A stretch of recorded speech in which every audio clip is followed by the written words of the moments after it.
It's my feel-good breakfast show.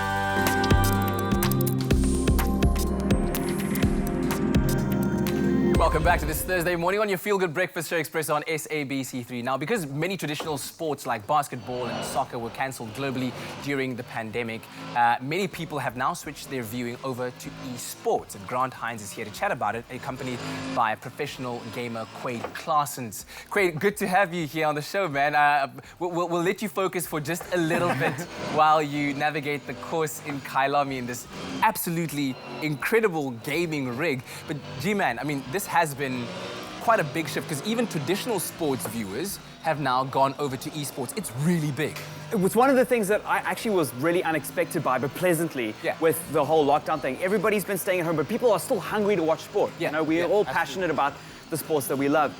Most of the time, actually, one of the big times it's been is racing, because a lot of the games are so like simulator driven, they're so realistic, and you can move cameras around. They've been doing big tournaments and big races with directors and commentators and like cameras that flow through the course. Yeah, as much of the full setup as you'd expect to get. Exactly, and people are watching it and loving it. So NASCAR had their tournament called iRacing, and 1.3 million people tuned in to a virtual race. All the races are racing on rigs like this one that we have in front of us. Yeah. And they are doing it from their houses. So they've got cameras that they've set up at home, and the directors can cut between all the different drivers, but they are literally sitting at home racing in the most realistic virtual experience possible.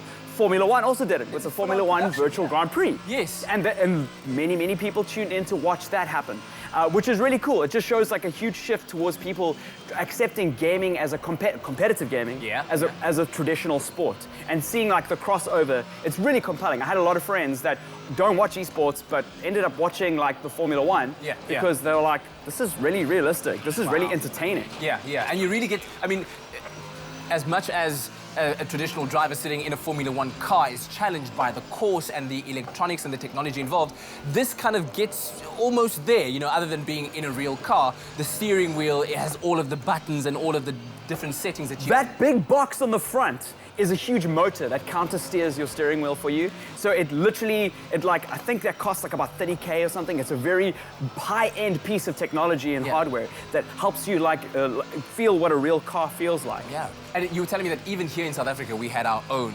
Yes, exactly. Quade actually raced in it, so I'm really excited to have Quade in the building with us, because Quade he races for 80K, which is one of our professional esports teams, and they raced on Kyalami. He's currently racing right now because Kyalami was hosting the Kyalami 9 Hour. Yeah. So for those of you, it's kind of like the Le Mans 24. And it's happening like in game like this. So you can, local players were also able to do this, and people watched it on YouTube and on Twitch. So they took part in this virtual experience. Well, let me talk to Quade for a little bit, see if he can focus while turning the most wicked corners. The life of a professional gamer, Quade, what's that like? It's very interesting, I have to say. I've never done it before. It's my first time ever being under a professional sponsorship and all that. So it's been really just amazing. It's exciting. So many experiences that I got to do because of this. Yeah. It's just, it's fantastic. When people think of professional sportsmen and even professional race car drivers, right, there's this entire regimen that they need to go through, whether it be training and nutrition and putting in hours and hours on the track practicing. How do you relate to that? Because, I mean, you've got to be spending a lot of time in this console or in this kind of setup at home, preparing yourself for these big tournaments so that you can perform at your best level there. Yeah, well, I do work during the day, so I only get a short amount of time after work to practice. Yeah. But I do practice every night, learning the tracks, setting up the car, because there's a whole bunch of setups you got to get right for your car to handle and be more comfortable with it around the track. Yeah. Because it's a virtual simulator, like tuning your car, like you do in real life, you have to tune your car physically, like in the pits or whatever. You can do that in the game. Tune your suspension, choose your tires, all that kind of stuff. Exactly. Now, of course, like Quade, for instance, let's say has a full-time job and then also has a, if you want to call it a side hustle as a professional gamer, but like out there in the world, how serious does it get? Because I mean, I know that some teams, for instance, let's say that have FIFA players, have literally signed contracts with these players to go, you are signed to this particular team and your job is to play at the highest level of FIFA and win international tournaments for us as a team. 100%. That's a real job, and that's a real situation right now. There are people, especially internationally, there are huge tournaments with massive prize pools. And when there are big prize pools like that overseas, the competition gets a lot more challenging. Intense, yeah. So the teams that are recruiting, so there are big teams like Cloud9. In fact, we've got some South African players that ATK recruited for Cloud9 that are playing in a Counter-Strike team who are getting paid full-time to compete in those tournaments. Wow, just like man. you would in any traditional sport. Exactly. Because yeah. competitive sports and eSports are essentially spiritually the same.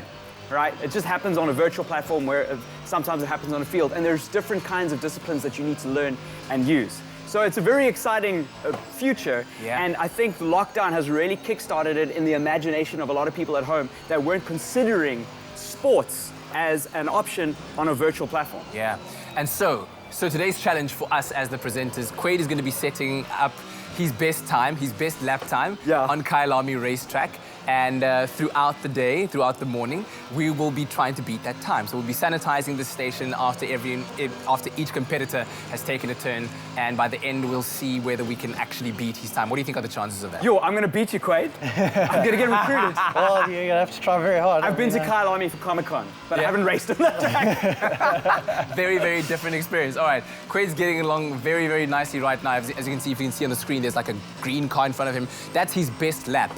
So we're going to be trying to beat that at some point throughout the day or throughout the morning. I'm not sure whether we can actually do it. But anyway, let us know what some of your favorite games are that you are enjoying seeing in the eSports arena. I mean, it takes immersive gameplay to a whole new level, and we're going to be continuing playing and fine-tuning our driving skills all throughout the morning's show.